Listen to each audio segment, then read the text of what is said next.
this afternoon's chat, and we are awaiting. Oh, I think the chief just signed on. How Hi. y'all doing? I tell you what, this is a crazy world where we can't have meetings anymore, huh? Right, right. Well, let us get a few more sign on and we'll get started here in just a moment, okay? Sure. It's good to see your face instead of just hear your voice. Yes, ma'am. I know. Yes, the crazy thing is I left. I guess the Monroe tornadoes. We went to Monroe that early that next morning, so that was the first time I left Baton Rouge since it started. And then I had to go to a press conference in Metairie. I guess that was Friday. And that's the second time I left. I mean, I've never been in the office so much. I really understand I'm not tooled to be in the office. I'm better being on the road. Yeah. Oh, we appreciate all that you've done thus far. Sure. Well, I'm hoping we're on a better track now. Okay, well, let's give it a couple of more minutes and I'll formally introduce you, all right? Sure, yes, ma'am.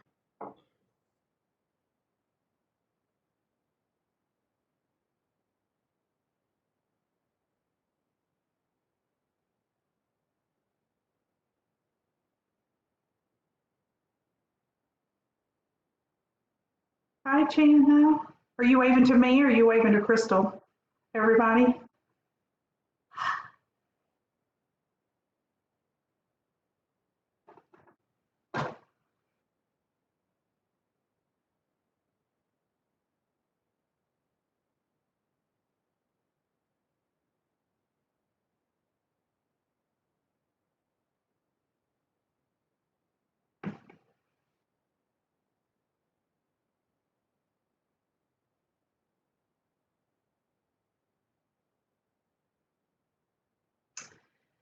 Thank you all to those that are joining us. Just seeing if a few more are going to sign on. I'm sure they'll be coming on as we get started here.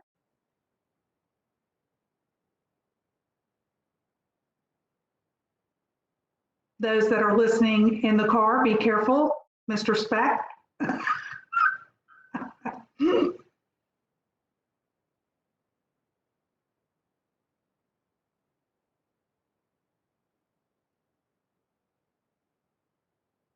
Okay, well, let's go ahead and get started. Well, good afternoon, everyone.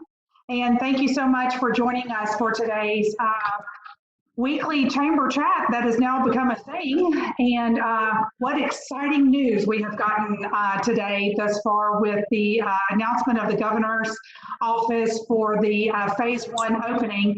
And today's guest speaker and guest with us today to help answer your questions about opening is our Louisiana State Fire Marshal, Chief Butch Browning. And the chief has been in this position since March of 2008. So we appreciate all that you've done for us in that time period. He has led the reorganization of the State Fire Marshal's office to include cross-training of personnel, decentralizing the office to all areas of the state, and the development of a modern-day data management system, which I would assume is why we have our OpenSafelyLA.gov as well. So current results show an increase in productivity of 40% along with a reduction in staff of 19%, saving us tax dollars. There we go. So his motto is, we work every day to protect safety and economic development through building friendships and trust. And I think that's exactly, Chief, what you and I have done over the last several weeks is built that friendship and that trust, and the governor has appointed you as the leader to help guide these recommendations for reopening. So, Chief, I'm going to turn it over to you, and whenever you're ready for me to pop up that slide, I'll do that as well, and then we'll open it up for Q&A. Sure, Lisa, I really appreciate your leadership. I'm a big supporter of business. I mean, I get it. Without business and without the economic development that they produce, we don't have a quality of life in our community, certainly in the state of Louisiana. So I respect the role of business, and I certainly respect the role of the Chamber of Commerce in what they do. I mean, when I was fire chief in Gonzales, I was very active with our Ascension Chamber of Commerce and met a lot of great people and learned a lot. So, I guess there's a lot going on. I mean, there's a lot of excitement today. And of course, we got to kind curtail a little bit of that excitement because Louisiana is not open. We're just in phase one, which is a tremendous improvement as to where we've been over the last month and a half. There's still a long way to go. But I'm just going to tell you our role in the fire marshal's office, of managing building code enforcement and the abatement of the arson crimes across the state is a very important role. So we were the right folks to turn to when the health people said, hey, when we start opening businesses, they have to be done in a slow fashion, and we have to manage how the businesses operate. I said, well, that's exactly what the fire marshal's office does every day. I mean, traditionally, we deal with about 9,000 new businesses and remodeling of businesses all across the state, and we apply the state's fire code, I think, in a very fair and amicable manner, working with business, but protecting safety, which is what every business owner wants for their customers and their patrons. So, we immediately went to work about a week and a half ago to try and devise a system that we could begin communicating with businesses. And we have actually been putting guidance out in anticipation of phase one. That guidance will change a little bit overnight. Actually, it'll be for the better. Most of the recommendations that we've been given to the potential phase one businesses have been pretty spot on. Fundamentally, what the governor announced today, and I know I provide those slides to you. Probably that second slide is probably the most important slide in what my expertise is. But anyway, what the governor announced today was the opening of enumerated businesses in addition to what was already considered essential businesses by the federal government. So the fundamental piece of the opening of these businesses, and you'll see the restaurants and coffee shops. You'll see, and also, and I might add to that slide. Uh, in the restaurants and coffee shops, that guidance for bars will be the same. But the restaurants and coffee shops, the churches across the state, the gymnasiums and fitness centers, which is very limited personal contact. When you talk about those, it won't be large gym classes. It won't be contact sports or anything like that. Of course, the long-awaited barber shops and salons and nail parlors. If you look at my picture, you'll see that I've still been going to my barber through all this, and he really still does a good job. I can finally joke about this because this has really been some trying times to people, but we're really getting to a point where we're seeing some of these essential things open. The casinos across the state and the truck stop casinos, the movie theaters that would not be live entertainment theaters, but movie theaters, the gaming racetracks and racetracks with no spectators, museums, zoos, and aquariums. And of course, I mentioned the nail salons, and we talk about the bars and microbreweries. Basically, the only bars and microbreweries that will be allowed to be open are the ones that possess the Louisiana Department of Health's food service license, which means it may be a bar. If a bar today was open and all they served was alcohol, but maybe on Thursday nights people would bring food in and they would serve, or if they had a one night, jambalaya night, that would require them to have that food service permit, which most bars have because they do that thing. Even though they're not a full-fledged restaurant, they may do something that serves food. So the bar opening is limited to the ones that have that permit, because obviously a standalone bar with no type of bar food or anything like that would be infringing upon into what might not be essential or in the best interest of contact. And of course, in that bar guidance, there'll be no live entertainment, no standing room. People need to be seated, social distance. So the bar guidance is going to follow very similar the restaurant guidance that we're putting out. So all that being said, the fundamental piece is a 25% capacity of that building. And let me explain that capacity. There's been a lot of anxieties from people about that number, that capacity. And again, a lot of people don't know what their capacity is. Because in many cases, the capacities aren't required to be posted unless they're an assembly occupancy.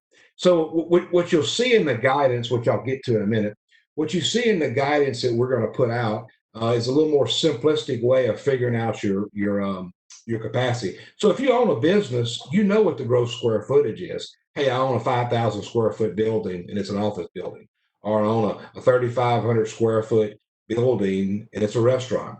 Well, if you know what the gross square footage of your building is, in our guidance, there is a specific square footage per person. For example, if I told you that you took your gross square footage of your restaurant and you apply a square footage of 30 persons per square foot. So you divide 3,500 by 30, and that number would be your capacity at 25%. So it's really easy for people to figure. Now, when we go in for the fire code purposes and figure capacity, there's different square footages for different usage in the building. So some buildings, one large building might have an assembly in it, it might have a business occupancy in it, and it might have a daycare center in it. Well, those capacities are kind of more difficult to figure in that situation. We're simplifying it by using your gross square footage, and we'll give you a number based on your business type. The other piece to this is specific operating guidelines for each business. It's a little more extensive in restaurants where we got people moving around. We talk about what the employees have to do. In churches, for example, we talk about folks called crowd managers, which are nothing more than your ushers, who will be trained on how to keep families separated, keep families distanced, but also be trained in how to seat people in groups to maintain the commonality of the 6 foot distancing. So all that being said, we're working really hard. The last week and a half, I guess the draft guidance was out there sharing with folks. We're actually, as I speak right now, and I hope when I get off this Zoom meeting with you all, my people have it done. They're working so hard. But we hope to have it done sometime tonight. So tomorrow morning, we can post the approved guidelines for phase one. So it brings us to opensafely.la.org, which is a web portal we created to begin communicating with businesses. So we have about 6,500 to 7,000 businesses right now who have went onto the portal and they have registered their business, for the sake of a better word. Some people don't like that word register, but basically went on and said, here's my address, here's my cell number, here's my email, here's the kind of business I have, and here's the square footage. And they hit send. And when they hit send, what they get back from us is the latest guidance that we had. So early last week, much of what I'm telling you was already in proposed guidance. We didn't say you can open. We didn't say this was everything you have to do, but here's a pretty good idea of what it's about. And when we know phase one's going to happen, we're going to communicate back with you and provide you new information, if there will be, which there will be, and tell them the date they can open, which based on the governor's release just shortly ago, will be Friday. We'll go into phase one. In addition to that, we can keep in contact with those businesses. So those businesses that were registered with us received an email early this morning saying, watch the governor's press conference today because you can see. So it's all about building communication, and a lot of great successes with that. Now, you don't have to register to get the information, obviously, nor do you have to register to open. When the governor does his proclamation, if you feel like you meet in the parameter, you just open. It doesn't require inspection from us or anything like that. So whenever those specific occupancy type guidelines are approved, which I anticipate they be released in the morning, a new icon will show up on opensafely.la.gov. You'll still be able to register and be part of our communication tree. But if you don't want none of that and you just want the latest phase one documents, you can download those documents. And that same thing will occur when we get to phase two. But we expect another onset of people communicating with us and sign on to our portal over the next few weeks, not only to get real-time information, but now you got businesses that are going to be preparing for phase two. So all in all, it leads me to the enforcement. And let me just tell you something. I mean, those of you who know me know that the fire marshal's office really tries to work with people. We're not the type of enforcement agency that wants businesses to fail. We want businesses to succeed. So if you look at the way that we've handled enforcement in the fire code, where life safety matters, it's been in a very amicable situation. As long as we can walk away from a situation that doesn't have an immediate fire safety or public safety hazard, we give people time to fix it.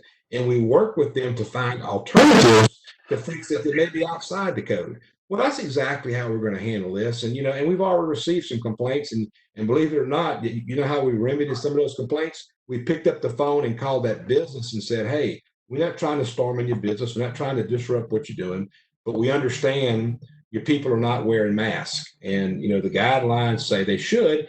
In many cases, it's like, well, they should have been wearing them and they won't, I'll take care of it. Or in many cases, they didn't know that was the rule. So you're going to see a very, very soft enforcement on with us. In fact, we're really calling it compliance and we're calling it education. Obviously, if something happens down the road and we have a serious public safety health threat or fire safety threat, we'll have to handle that in a more strict manner. But I just don't anticipate that. I haven't seen that. When we put the guidance out to allow churches to go outdoors last week and restaurants to open outdoors, there was a tremendous amount of success with that. And I think the positive out of that outweighed any bad anybody could have said. I mean, I watched one of the churches where I live recently went out to a soccer field and had almost 150 of their parishioners gathered with social distancing, using car radios and using speaker systems, and did probably one of the best meaningful church ceremonies they could have ever done. Because I tell you, people were focused when they were sitting out there, Yeah. and so that's just kind of where we are right now. We learn in the fire marshal's office by communicating. We're successful in the fire marshal's office by connecting, and I believe in getting phone calls and emails. I mean, I give my cell number out, I give my email address out to anybody that wants it, and I always try and return my calls before I go to bed. Been a lot of calls lately, but I think it's important. But I'll tell you that I'm very happy with where we are with our side of the house of trying to give the guidance, because we can't have 100% of the people or 75% of the people put back into the capacity of a building. We've got to get past some more time. And the fundamental part of phase one was essential things and maybe getting some things back to normal, allowing people to go eat in a social distancing function. And all that guidance came from the federal White House guidance. And in fact, our guidance is a little more easier, or it's opened up a little more, because gyms are in. The governor moved gyms to phase one instead of phase two. This bar concept, is not in phase one. The casino concept is not in phase one. So we have done some things to give people a little bit of a leash, but as it's been said, I mean, we got to mask up. We've got to wash our hands. We got to sanitize. We still need to practice social distancing in every manner. And if you're over the age of 65 and have a compromise, and by the way, I'm not over 65. I know I look I am, but I'm not. If you're over the age of 65 and have a compromised medical condition, you need to really rethink going out in public. And that guidance is there. But I tell you, it's been a hard, 2 months. I know in the fire marshal's office, it's been very difficult for us. We're doing, unusual things. Though it's in the spirit of a disaster response that we know a lot about, but we know nothing about disaster response to a pandemic. I mean, if it's floods, if it's hurricanes, if it's tornadoes, there's usually an end in sight that we could see as it relates to the emergency operations. And I still don't see it. I don't see an end until they create the vaccine, just my opinion. But again, I'll certainly answer any questions that the chamber members have. I certainly want to provide, my contact information. So if you have any special problems, I encourage you to register on opensafely.la.gov. And if you registered right now, you'd get the old guidance, which is about 85-90% spot on. When we upload the new guidance, you'll immediately get an email with that new guidance, which is actually going to make things a little easier. I'll give you an example. We're actually loosening the table separations in restaurants from that 10-foot to a little less different, a little closer distance with your social distancing. So it actually helps restaurants out a lot. So, but again, Lisa, I'll answer any questions that y'all might have. And unless you may keep talking, I see people dropping off, so I better stop talking. Well, let me give you an idea, Chief. We really appreciate your due diligence and the governor's office due diligence with all of this. We know the decisions have been very, very difficult, and when you get guidance coming out of the White House and the CDC and all of those federal organizations, and then you have all of the opinions of folks at a state level, it's hard to bring it down, and then you come all the way down to the local level and everyone has their opinion. So again, we appreciate your guidance, and you're absolutely right with this state website, opensafely.la.gov. You register your business, very easy to do. I've shared it with folks before. And it's really, they're not asking for anything but your name and the type of business, so that if there's something specific to that industry or that type of business, they can shoot you out an email that says what it is. The only thing that you may not know that you need to know before you register would be the square footage of your public space. So I had to go find that for the Bossier Chamber and determine what was my reception area where we would gather in a public space if we were, and it was 200 square feet for me. So, but I did. I got the email this morning as well. So I know it's working. Some of the folks that we have on the call, just to let you know, Chief, we have a representative from the hotel industry. We do have a hairstyling salon. What has not been specifically mentioned anywhere that may be in the proclamation that you and I have already talked about is those establishments that have tanning beds only. So we have them on the call, and then of course restaurants on the call that I'm aware of that I can see here. I think before we start answering questions that I'd like to, and if you have questions, start putting them in the chat. Those of you who have been with us for some time already on these Monday calls know to do that, and we'll get to those. But we are still under a stay-at-home order until Thursday midnight, right? Because this all starts Friday. So it doesn't mean tomorrow we can get out and go do everything and anything that we want to. So we're still at a stay-at-home order until this Friday.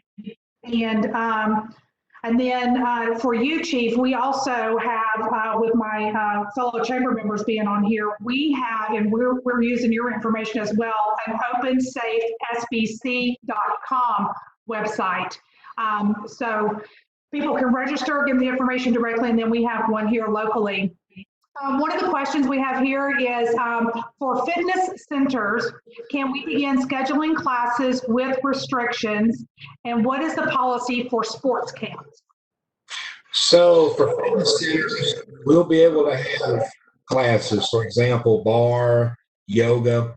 There will be limitations in the number and social distancing will apply. That's actually going to come out in that guidance. I mean, that's some details they're working out right now, but it's going to center around capacity. So if you had a bar class of 20 folks normally, it won't be that many. I mean, you'll have to either do more classes or turn people away. And that would be in the guidance, and because of the social distancing requirements and whatnot. Is that the guidance that will be coming out on your website tomorrow morning, or is that the guide, what will be in the proclamation on Thursday? Well, the proclamation is just going to say these businesses are going to open. It's going to point to the guidance, to the details.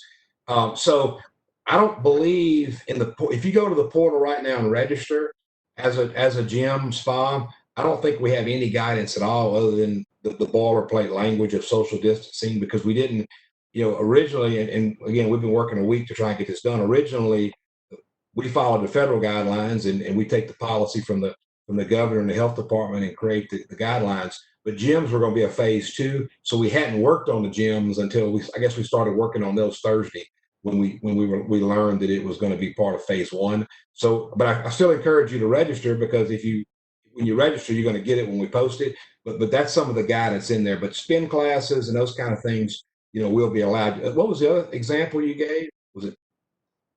Because I know like karate, things that you have to have contact with people. That wouldn't fit into the fitness centers. Okay. Have what the salon is asking, is the esthetician for their salon included in phase 1, such as skincare and facials? Yes. Yes. Okay. But I will tell you, mentioned tanning. Standalone tanning beds and tanning salons are not part of phase 1. Okay, they're not as of yet. Right. So tanning, spa service. Since there's not, I will put a plug in for the tanning salons, since there's not a whole lot of contact, because they've been grouped in with tattoo parlors. If y'all will continue to look at that as you go through this week before Friday gets here, because the only contact they have is at the register, and then they go into single rooms, but I understand it's the disinfecting and all. Yeah, and I understand it's really the health department's decision as to who gets in from the social distancing and mitigation standpoint. But those discussions are being had because I think we received some guidance that a lot of them it's kind of a virtual. You schedule your appointment, virtual you pay, and and they clean before and after. I understand, and I'll keep that dialogue. But I know that when the health department made their decisions on Thursday, they chose for those as well as tattoo parlors and massage parlors, not to be part of phase one. And understand something that that can change. I mean, phase one can be Sure. changed a week into it. The beauty of the portal, because if we do change it, then you're immediately notified. But right now, I got to tell you, it's not turned on right now. But that doesn't mean it won't. Okay, thank you. Another question here, just for some clarification of the gross square footage. Does the gross square footage apply to all businesses that are included in the updated order, or is it a percentage of the service area? For example, salons versus restaurants? Yeah, so back to when you get the new guidance, it's actually better. So some of our original guidance, we talked about usable salon space. In restaurants, we talked about usable dining space.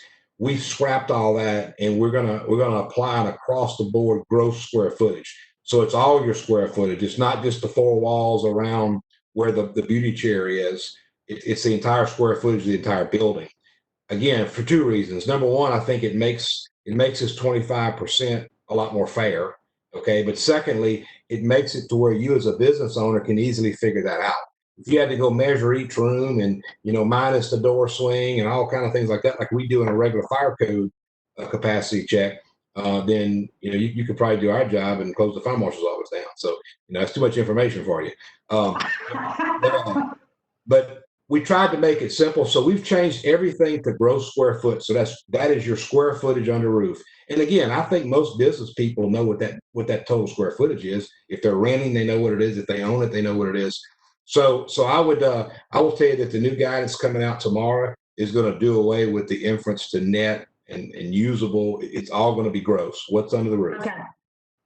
Okay, and Bo Hayes, go ahead and unmute your phone and I'll kind of lead into you and you can ask your questions directly.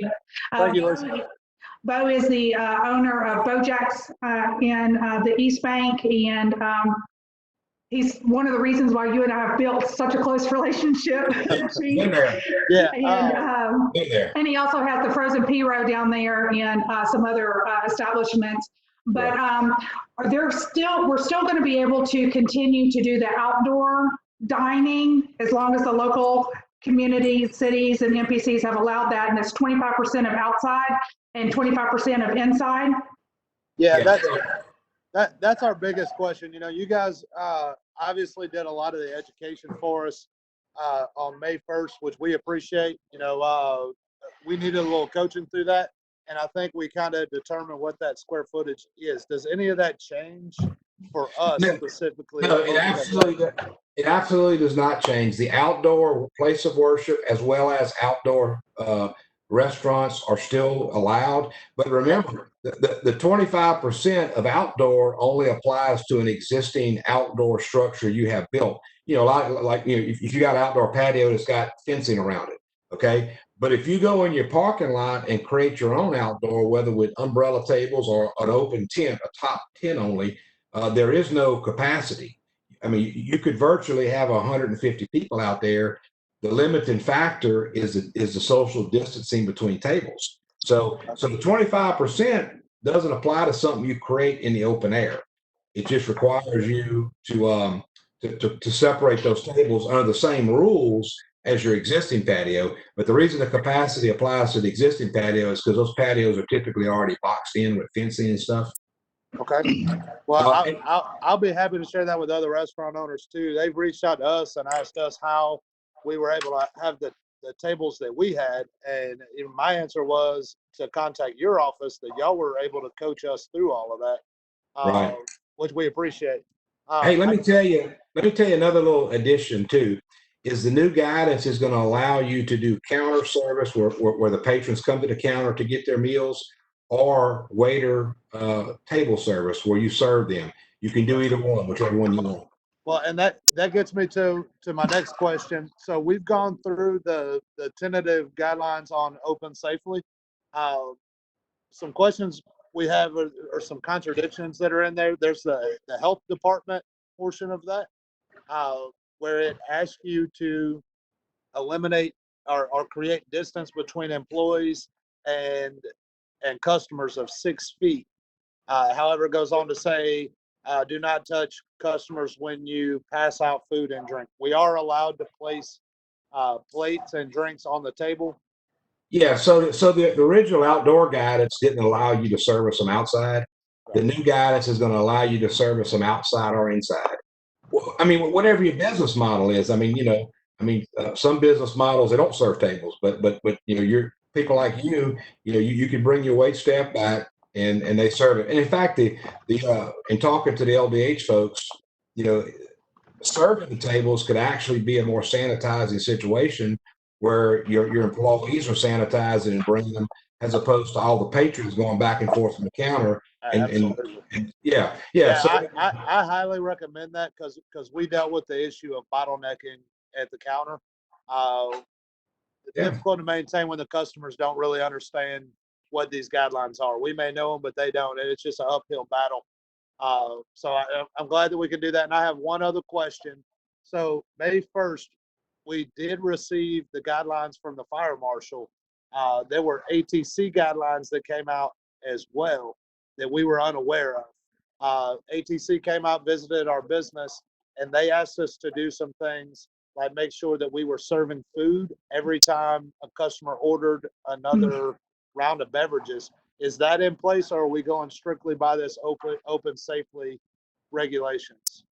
I mean, to my knowledge, we're going by open safely, which I think is going to be in phase one is going to be much more official. Probably when that was going on, there was still a lot of, I guess, different information out there because we really, outside of the outdoor restaurant and the place of worship, that was the only real guidance we put out because everything else was pretty much closed. Even the essential businesses like, the Home Depots and Walmarts and those folks that were allowed to be open under the federal guidelines, there were no state direction on them. They were just following the federal guidelines. Okay. And then another question, we've seen it a little bit around town, like small live music, one person acoustic guitar in a corner. Is that eliminated? Because we were told by ATC that we should just go ahead and eliminate that. Is in this phase, is that something we can bring back, or is that something we should avoid? So we're going to address that. The outdoor venue can have live entertainment, but it can't be. You can't have dancing. You can't have congregants standing in a room, that kind of thing. So it can. Right. And honestly, again, we've been the last week or so. We've been traveling the state and seeing a lot of different success stories of that. Inside the building of a restaurant and bar, the answer would be no. Because number one, the space, and secondly, it leads more to maybe people standing up and congregating. So you can still do that outside, but not inside a restaurant or a bar. Perfect. Chief, if we can get that in writing in any way, and if it's in the guidelines for tomorrow, would be greatly appreciated. And we appreciate the job of the ATC, but that has been a challenge for us, and all of our music was shut down. Yeah, I'm aware of that, and we're working with them. I think those problems are issued. Are resolved. But that music guidance will be in what we put out. Now, when we say live entertainment, we're not talking about a DJ. You can have music with a DJ. You just can't have a live person performing or singing. So no one-man band. So I'm talking about inside. Okay. Oh. All right. So outside, one guy with an acoustic guitar, that's okay. Yeah, as part of your restaurant. Yes, sir. All right. Man, hey, listen, thank you so much. I do want to just give you a little shout out because your office has been great in helping us figure this out. I mean, I think we're in touch with somebody with your office pretty much daily. Same with ATC. We know y'all are busy. Thank y'all for answering those calls. No, that's our job. And, like I said, if they can't get to you, call me and I'll try and help you. Awesome. Thank you. Chief, thank you, Bo. Appreciate you. Chief, we have Kelly Phillips, who is with Risen Rock, and she has a question that she would like to ask you. Hi, I first of all want to thank you so much. We've been following very closely on all the state and chamber meetings with everything going on. And we are an indoor rock climbing sport fitness center in Bossier City, Louisiana. And we are we host sport camps, and we understand there's a lot of restrictions that are going to be needed to be put into place in order to continue the camps. Can you give any advice on what that might look like in continuing in the future, or how we should handle? Well, yeah, and thank you for that. So, in phase one, that's classified as amusement, so it's not addressed in phase one, but it's probably something that's going to make phase two. I don't really know outside of the sanitizing what it's going to look like. It's probably going to look like more of a restriction of kids. I don't know how many you normally have. Is it a are you're like a facility where people can just come and notice and bring their kids and multiple families can can participate at one time, or is it more organized to where it's classes and training? Or Yes, sir. We have both. We have some that are day camps that the kids come and climb and the parents drop off. And then we also have an organized sport team where we train athletes to go compete. Yeah, so it's a contact type sport, contact type thing, right? Uh, Children, just to show them how to put on the equipment, it can be, but most of the time they're climbing by themselves. Yeah. Well, I tell you what, I don't have all the answers to that, but I'm pretty sure that that's going to be a phase two facility. But I tell you what, I'd like to learn is a little more about it, because you wouldn't want to be lumped into just amusement, jumping jives and those kind of places, um, which I believe those are probably going to be in phase two as well. But when I get more guidance, I'll be glad to give out to you. If you've registered on the portal, you probably got the generic notification, because we really haven't created much guidance on that yet. But I would also take any recommendations that you have as to what you think is a acceptable mean to protect the kids. And of course, the sanitation piece is pretty generic, but I mean, I'd like to see what you all think is a good recommendation. Yes, sir. I'd love to address that with you, because I've been on many talks a couple of times a week with the climbing industry, and we've put extreme measures into place to help support and sanitize our facilities. So I'd love to talk to you more about that. Yeah, well, just let me know when you're ready. I'll make sure you have my contact, and you can email me whatever you have, and we can talk after that. That'd be perfect. Yes, sir. Thank you. Thank you, Kelly. Jessica, I know we have a couple of phone calls. Will you unmute them to see if they have any questions? Those calling in, you've been unmuted. Any questions?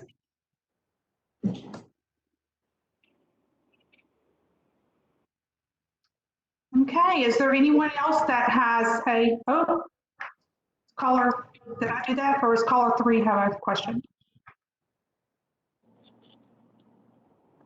Any other questions out there?